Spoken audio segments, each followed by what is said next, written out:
Hello, all. My name is Andrew. Welcome to Peace, Love, and Autism podcast. Here we talk about different topics of autism every day.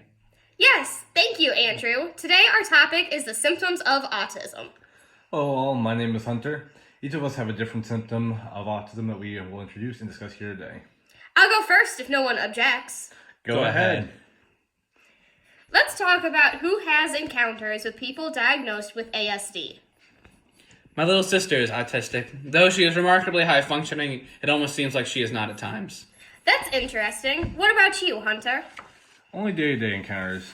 The one that comes to mind is I was watching it, like a movie, Chapter 2, and someone kept screaming about the stupid clown. Gosh, it was irritating. Hard to focus on the movie, I later found out that the guy, he was autistic. He was having an episode. As some people tell me that's what it's called. Wow, that must have been difficult. Not to change the subject, but I wanted to talk about my symptom I looked at. It was the language regression that those diagnosed with ASD have at an early age. I remember my younger sister going through something like that. Though I was young at the time, I didn't quite understand what was going on. So you know what it is? Only partially. Please continue on. Sorry for the interruption. No big deal. This is a podcast. Discussion is what makes it a podcast. So to continue, people with autism sometimes struggle to develop a strong vocabulary. Perhaps Andrew's sister experienced it. Not really, actually. Like I said, she is rather high functioning. Well, I did say sometimes. Anyway, on top of the limited vocabulary, some children will suddenly lose all the vocabulary that they had. I mean, suddenly. Poof! It's gone kind of a thing. Yeah, I talked about that with a friend who has an autistic son one day, and they said it was super scary. They were already concerned about the fact that the child was not talking at the recommended level and only had a few words they could say. He said suddenly one day he did not talk at all. He wanted a few days thinking he might be shy but no dice. After about 3 days, he got an appointment with a doctor. He walked into the office and then walked out with an autistic diagnosis. Must have been scary. Yeah, he said he was petrified, but 3 years later he said it was no big deal. He just needed to find a balance with his baby's mom. I could only imagine how difficult it could be. But that is good that he figured it out. I know if my 4-year-old just suddenly stopped talking, I would be scared to death. I can never get her to be quiet for more than 5 minutes. Okay, let's take a quick break and Hunter can talk about the symptoms he researched. Sounds great. Good.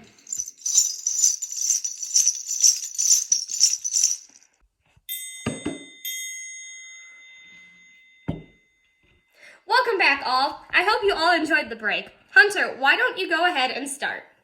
Sounds good. I want to talk about how some people with ASD are averse to touch.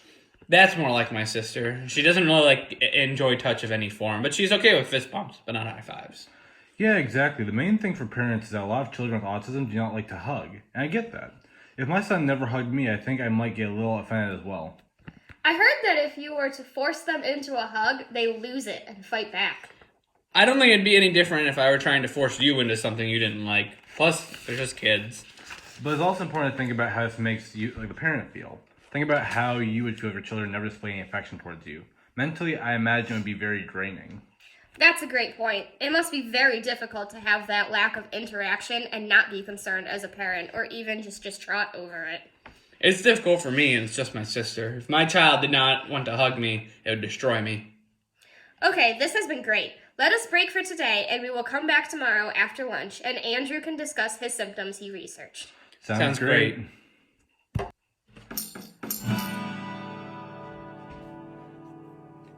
Hello all, and welcome back to Peace, Love, and Autism. Hello! We're going to continue from yesterday's talk on the symptoms of autism. Today, Andrew will talk about symptoms they researched. Not only that, but we also have a guest star that will be coming in to talk later. So let's get it started before they show up. The symptom I wanted to discuss today was repetitive behaviors that some people with autism do. Yes, I've heard of that. It's not one specific behavior, but rather depends on the person. Yeah, exactly. So, for example, my sister has this symptom. Though she has it under much better control now, she swings her arms in circles, but it's pretty unique to her. Yeah, and one of my encounters with someone with ASD, they exhibit something like that, but rather they just start walking in circles. At the time, I knew nothing of autism, so it kind of freaked me out, because they were in their 30s. It goes to show not to judge a book by its cover and always be open-minded. I later found out that the same person was distinguished as a scientist who set to receive a Nobel Prize. Yeah, exactly. It really is super important to keep an open mind and not to judge people. You never know someone else's situation fully. Kelly, have you had any experiences with this? Yeah, now that I think about it, a while ago I was at the hospital.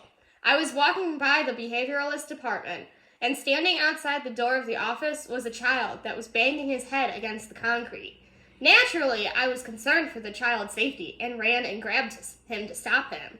He let out this terrible, terrible scream and started to punch me as best he could. People ran out and started screaming at me.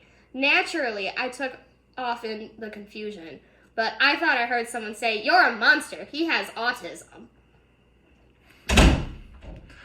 Well, I don't think you're doing anything wrong in that situation. Someone should have been watching that child. He could have been seriously hurt himself.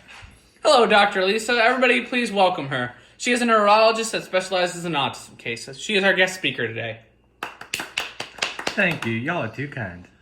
Let's take a quick break and come back shortly.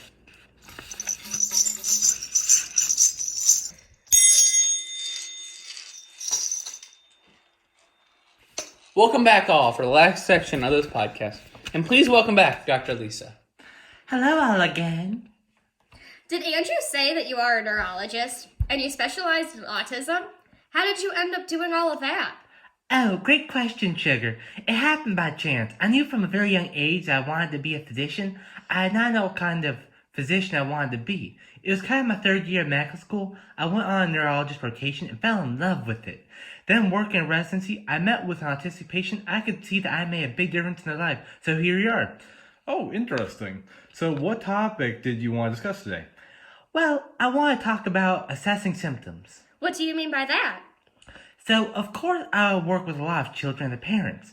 One thing parents bring up a lot is that my child doesn't have all the symptoms. They don't have autism. Since you guys have been talking about autism, I wanted to bring up someone with ASD does not have to present all symptoms for the disorder. Really? I never thought about it, but now that you mention it, it makes sense. Absolutely. Just because someone has the flu or COVID does not mean they have a fever like everyone else does. Oh, absolutely. So I wanted to say that if you see your child presenting a single symptom for ASD, it's really important to take him in and get tests done. These tests are non-invasive and harmless. And the earlier we catch it, the better off your child. We will set up a routine and get your child ahead of the curve. Very good point. Yes, thank you for the insight. Hopefully that reaches some new parents. Do you guys have any questions for me? Not really. We just wanted an expert opinion on symptoms. Thank you for the important insight. We hope that it makes a difference in someone's life out there. I am sure it will. Thank you guys for having me. Thank you for coming. And as always, everyone, peace, love, and autism.